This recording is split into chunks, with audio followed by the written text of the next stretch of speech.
Olá, pessoal, sejam bem-vindos a mais um vídeo aqui do canal. E no vídeo de hoje nós vamos falar sobre a ditadura e anticomunismo, né, a espionagem e repressão ao movimento estudantil. E estamos finalizando aqui, faltam poucos vídeos, acho que só esse mais dois, para finalizar a parte da história do Rio Grande do Norte aí, né, do edital, estou seguindo a sequência do edital. Quem não assistiu aos vídeos anteriores, né? Eu estou seguindo a sequência. Dá uma olhadinha aí no canal que tem tudo na sequência de acordo com cada tópico. E aí, ativa o sininho de notificações para não perder os próximos vídeos, né? Tentarei trazer daqui para amanhã um resumo, né? Me comprometi aqui em fechar essa parte. Algumas pessoas pediram a questão dos aspectos geopolíticos, né? Econômicos. Vou ver se dá tempo trazer, né? Pela proximidade do edital, eu adoeci. E aí eu tive esse lapso temporal, mas vai dar para fechar o edital aqui com essa parte que eu me comprometi, que é a história do Rio Grande do Norte, tá? E aí, como vocês sabem, né, quem acompanha, eu gosto muito de fazer essa contextualização histórica, porque quem não lembra é uma retomada, né? E aí, para quem não sabe, é um aprofundamento, né? Então, eu gosto de partir do macro para o micro, né? Contexto mundial, nacional, para o regional, para a gente compreender por quê. Compreendendo o contexto histórico, a gente compreende a sequência de fatos que culminaram em algumas situações como movimentos, né? E aí a gente tem que analisar a perspectiva, né? Nós temos que ser críticos, né? Nós vamos para a prova com conhecimento e aí, na hora da análise da questão, a gente tem que compreender a intenção comunicativa do texto, né? O que é que aquele texto comunica, o que é que ele quer saber, o que é que está perguntando. Então, a gente tem que analisar de acordo não só com conhecimento global, mas com a questão, né, de análise específica. Então, sabendo essa contextualização, como os fatos ocorreram, a gente consegue, né, focar mais a atenção e acertar a alternativa, né?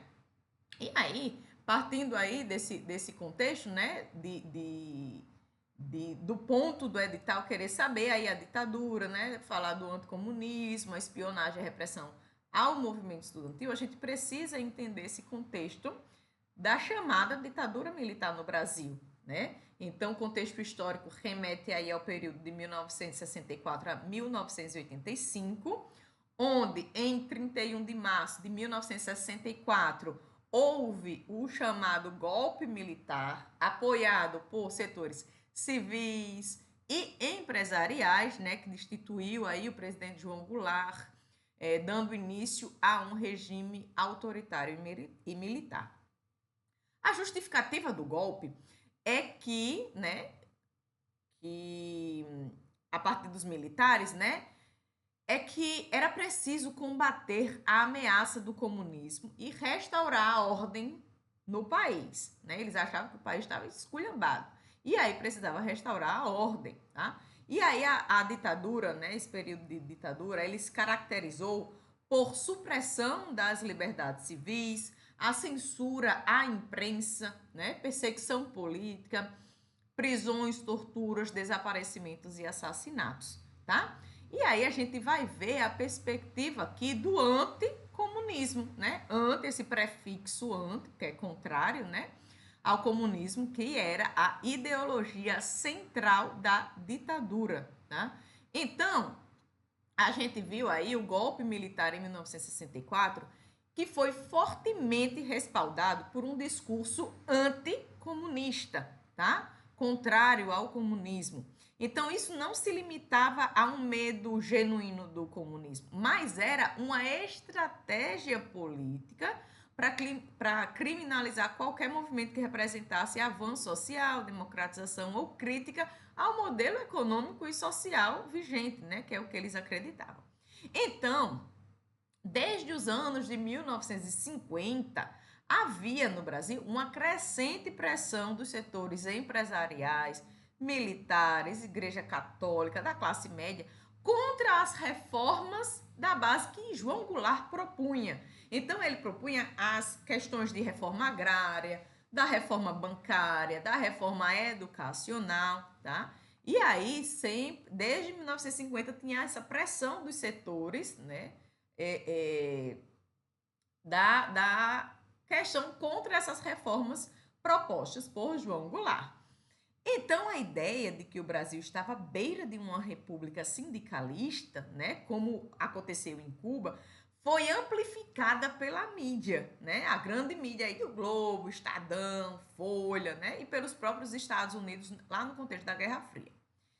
E aí, após a Guerra Fria, né, o mundo ele estava dividido em dois blocos, capitalistas de um lado, socialistas e comunistas do outro. Então, no Brasil, os militares eles associavam qualquer movimento social, sindical, estudantil, político progressista, tudo isso estava associado, qualquer movimento desses grupos estava associado ao comunismo. E o anticomunismo, né, foi usado como discurso para justificar a repressão e autoritarismo. Então, a gente vê em obras como as de Carlos Fico, né, em Além do Golpe, as versões e controvérsias sobre aí 1964, né, e a ditadura, a questão também da obra de Skidmore, O Brasil de Getúlio a Castelo, né?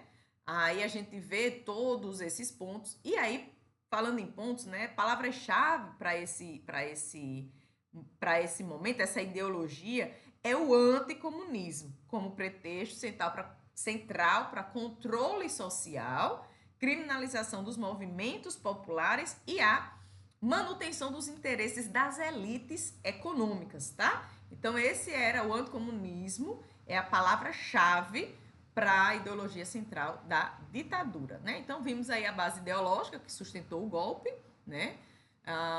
Esse discurso anticomunista como ferramenta de criminalização e movimentos sociais democráticos, apoio de setores empresariais, militares, Igreja Católica, rejeição das reformas de base propostas por João Goulart, temor de que o Brasil se tornasse uma república sindicalista como Cuba, influência direta dos Estados Unidos no contexto da Guerra Fria e essa forte atuação da grande mídia na propagação do medo e na legitimação do golpe, ok?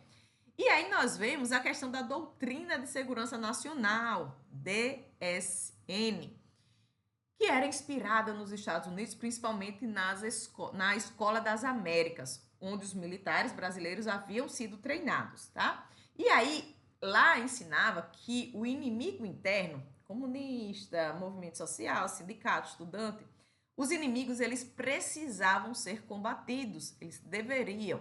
Então, essa doutrina, ela passou a orientar todo o aparato repressivo do regime, tá? E aí, a DSN, ela foi incorporada ao aparato ideológico dos militares, estruturando-se como uma doutrina que colocava o inimigo interno como principal ameaça. E aí, né, como eu falei, foi inspirada lá na estratégia dos Estados Unidos durante a Guerra Fria e via aí como os inimigos, não só comunistas, movimentos, né, mas partido de esquerda, os sindicalistas, grupos indígenas, quilombolas e movimentos de base da igreja, né, a chamada Teologia da Libertação, tá? E seu marco jurídico está pautado aí na Lei de Segurança Nacional, LSN, tá? Que criminalizava qualquer ato contrário aos interesses da segurança do Estado, ok? E aí nós temos também a questão dos atos institucionais, principalmente o AI-5, que oficializou o estado de exceção. Eu vou falar mais sobre os atos institucionais mais na frente, mas é válido mencionar aqui que era um marco jurídico da doutrina de segurança nacional, ok? E falando nisso, né, já que eu falei em ponto-chave no ponto anterior, o ponto-chave desse ponto aqui, né, é que a Doutrina de Segurança Nacional, DSN, transformou o Brasil em uma sociedade de vigilância. Então, qualquer crítica era enquadrada como crime de segurança nacional, ok? E aí a gente adentra aí na espionagem na ditadura, tá? Onde órgãos de repressão e inteligência foram criados para monitorar, espionar e neutralizar os considerados subversivos, né, quem era contrário aí. E aí, né, os principais órgãos que foram criados aí foram a DOPS, né, que atuava em nível estadual, com foco na repressão política, né, aí o Departamento de Ordem Política e Social, a DOI, né, CODI, Destacamento de Operações de Informações, Centro de Operações de Defesa Interna, onde era o órgão mais temido. Fazia prisões, interrogatórios, torturas, execuções, né? Temos a SNI, Serviço Nacional de Informações, que coordenava aí toda a rede de espionagem civil e militar. O CENIMAR, Centro de Informações da Marinha, né? E o CISA, Centro de Informações e Segurança da Aeronáutica, respectivamente a Marinha e a Aeronáutica também, que atuavam na espionagem interna e externa. E aí, como era essa espionagem, né? Existia a infiltração dos agentes em sindicatos, universidades, movimentos estudantis, partidos, igrejas, enfim. Eles se infiltravam, né? Os agentes se infiltravam. E aí faziam escutas telefônicas, interceptação de cartas, né? Monitoramento de reuniões, aí fazia fichamento de cidadãos considerados suspeitos de atividades subversivas, criavam as chamadas listas negras, né? Fazendo monitoramento de artistas, jornalistas, professores, líderes estudantis. E aí, as informações coletadas, elas serviam meio que para montar um dossiê dos cidadãos, né? Praticar chantagem política, impedir concursos públicos dos opositores, exonerar professores, jornalistas e servidores públicos, né? E aí o ponto-chave nessa questão aqui, dessas espionagens, é a repressão, né? Os órgãos de repressão que constituíram aí uma estrutura de Estado voltada exclusivamente para controlar, vigiar e aniquilar qualquer oposição política, ok? E aí, né, essas espionagens, elas eram bem sistemáticas, tá? Os agentes infiltrados, acompanhando aí as atividades culturais, né, peça de teatro, show, fazia escuta telefônica, muitas vezes sem autorização judicial, né? Fazia as interceptações das correspondências, monitoravam viagens, atividades internacionais, né? As universidades também, né? Como o USP, o UFRJ, o UFPE, o UNB. E aí, tinham setores específicos dentro do SNI, que eram chamados DOPS universitário, né? Que mapeava os professores progressistas, os estudantes envolvidos, né, em centros acadêmicos, pesquisas consideradas subversivas, tá? E aí a espionagem não era só repressiva, mas também preventiva, né? Fazendo aqueles dossiês que eu mencionei sobre qualquer suspeita de desvio ideológico, tá? E aí chega a questão da repressão ao movimento estudantil. Os estudantes, eles eram perseguidos desde os anos de 1960, né? Onde eles eram protagonistas de movimentos em defesa da educação pública, gratuita, de qualidade, movimento de democracia, movimento contra o autoritarismo. Então, eles eram perseguidos por causa, basicamente, desses movimentos, né? E o movimento estudantil foi, desde o início, considerado subversivo pela ditadura, né? A União Nacional dos Estudantes, a UNE, foi colocada na ilegalidade em 1968. A sede foi até incendiada lá no Rio de Janeiro. A UBS também sofreu perseguição com a prisão dos líderes secundaristas, né? Centros acadêmicos foram fechados ou obrigados a eleger lideranças pró-regime, né, a favor do regime. E aí os militares, eles viam os estudantes como foco de subversão e comunismo. Então, atos institucionais afetaram os estudantes, como o ato institucional de 1964, com a cassação e suspensão de direitos políticos, o ato institucional de 1965, com o fim dos partidos políticos, e o ato institucional 5, aí de 1968, que foi o mais duro, né? Censura total. Fechamento de congresso, prisões arbitrárias, tortura, perseguição massiva, né? Principalmente aí dos estudantes. E aí, principalmente, não, peraí, inclusive, né? Porque assim, como eu sempre falo, a gente tem que ter muito cuidado com as palavras, né? Quando a gente fala palavras que excluem outros grupos, sendo que outros grupos estavam, a gente tem que ter muita atenção, principalmente isso em prova, tá? Então, a palavra não é principalmente, é inclusive, tá? Inclui os estudantes, porque não era só os estudantes que estavam sendo perseguidos, também professores, né? Sendo perseguidos, outros grupos, então não é exclusivamente, é inclusive, tá? Muito cuidado com palavras como exclusivamente, somente, palavras nesse contexto de restritivo, sabe? De grupo fechado, porque não eram só os estudantes, tinham outros, a gente está falando aqui do movimento estudantil, mas tinham aí, né, outros órgãos envolvidos, tá? Então, é incluindo os estudantes, tá? E aí, nós temos alguns episódios, né, principais episódios de repressão ao movimento estudantil.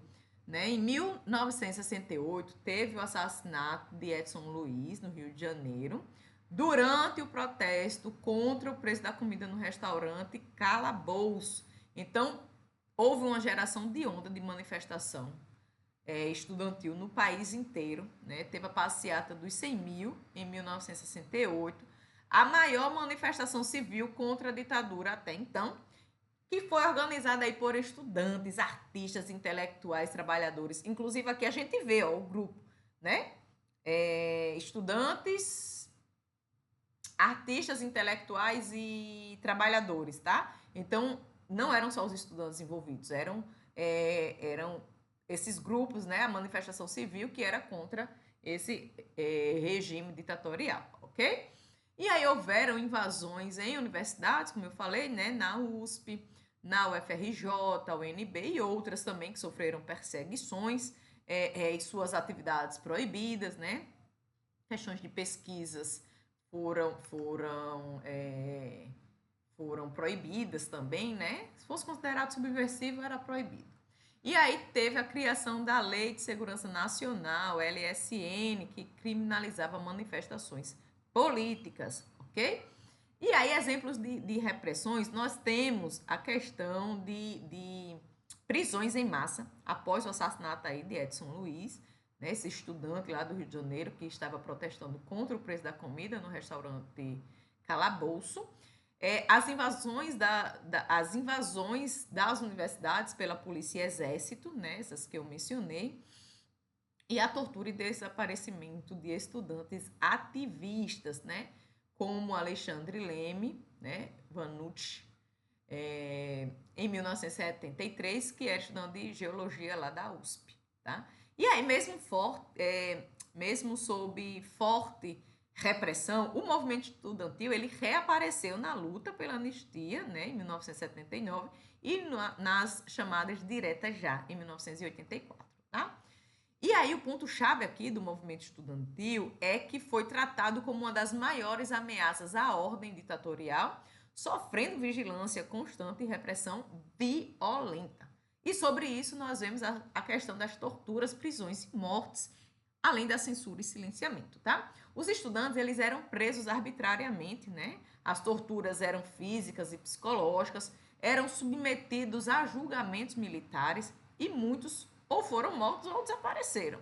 Então a gente vê aí o caso de Stuart Angel Jones, que é filho de Zuzu Angel, que foi preso, torturado e assassinado. Vladimir Herzog, né, que era jornalista, foi preso e assassinado, embora o regime tenha tentado forjar um suicídio, né? Muitas fontes trazem essas informações, tá? E aí, o Brasil, ele adotou oficialmente práticas de tortura, desaparecimento forçado e execução extrajudicial, né? E a CNV, ela contabiliza mais de 434 mortos e desaparecidos políticos diretamente ligados ao regime, né? Aí dizem que os métodos de tortura eram de pau de arara, de choque elétrico, afogamento simulado, né? Tortura psicológica. E existem esses casos emblemáticos que eu mencionei, né, de Stuart Angel Jones, que conta-se que ele foi assassinado pela aeronáutica, né, com relatos que foi amarrado a um jipe com a boca no escapamento. O caso de Vladimir, né, jornalista que dizem que foi morto pela DOI-CODE, né, de São Paulo, né, seu suposto suicídio foi desmentido posteriormente, mas no início foi tido como que ele tenha cometido suicídio. E aí, nesse tópico aqui, a gente vê que a tortura foi uma política de Estado, não foi uma exceção, né? Foi a política de Estado e fazia parte da estratégia de terror psicológico aí para desmontar essas redes de resistência. E a gente entra aí na questão dessa resistência, né? Porque teve a censura e o silenciamento, tá? Por muito tempo, tudo foi censurado. Música, filme, livro, peça, matérias de jornais, né, produções acadêmicas. As universidades, elas passaram a ser vigiadas constantemente, tá? E a censura era prévia e abrangia tudo aí, né? Jornal, revista, livro, eventos culturais, tudo estava censurado. E aí, músicos como Chico Buarque, Geraldo Vandré, Caetano Veloso, Gilberto Gil, populares, né? Eles foram perseguidos, exilados, censurados, né? E aí, a obra, para não dizer que não falei das flores, né? De Geraldo Vandré, foi proibida. Filme relacionado como Terra em Transe, de Glauber Rocha, né, foi censurado. E aí a gente vê nesse aspecto, né, que a censura foi uma arma fundamental para ocultar a repressão e controlar as informações, né, manipulando aí a opinião pública, tá? Aí a gente adentra na resistência.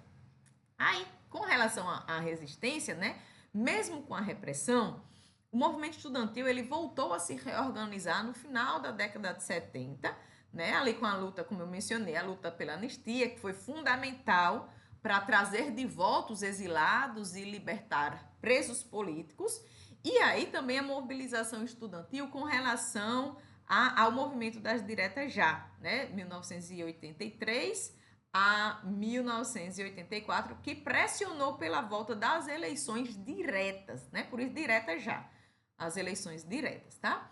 E aí, a partir dos anos 70, né, surgem esses movimentos pela anistia, o movimento sindical se reorganizou, a greve do ABC em 1979, e o movimento estudantil se reestrutura com a reestruturação da UNE, tá? Então, a questão do direta já, né, a mobilização pela direta já, de 1983 a 1984, ela foi aí a culminação dos esforços populares, encerrando simbolicamente esse ciclo da ditadura, tá? Então, a resistência popular é ponto-chave nesse aspecto, né? A resistência popular estudantil e sindical, ela foi crucial para o processo de redemocratização e para o fim do chamado regime militar. E aí, sobre isso, a gente vai, né, deixa eu botar aqui no tópico inicial, para a gente mencionar alguns pontos importantes para a prova, né? Para pensar assim, que a IDECAN, né, a CESAP, aí costuma cobrar. A questão do anticomunismo, né, que justificava a ideologia do regime, inimigo interno igual a comunista, tá? E aí, anticomunismo é contra os comunistas, tá? A doutrina da segurança nacional combate ao inimigo interno, controle social, militarização da política. Os órgãos de repressão, DOPS, DOI, CODE, SNI, CENIMAR, CISA, né? Da espionagem com infiltração, escuta, fichamento, as chamadas listas negras, né? O movimento estudantil, UNE, UBS, centros acadêmicos, né? Lutando pela democracia e pela educação. A repressão estudantil com relação a prisões, tortura, morte de líderes, né, invasão de universidades, o AI-5, né, e a questão dos casos emblemáticos de Edson Luiz, Stuart Angel, Vladimir Ergoz Herzog, Vladimir Herzog, e a questão das reações e resistência, né? A passeata, a campanha pela anistia e o Direta Já, ok? Então, por hoje é só. Espero que estejam gostando. Falta pouco para a gente concluir, acho que só mais 2 vídeos e a gente conclui os tópicos do edital. E até breve.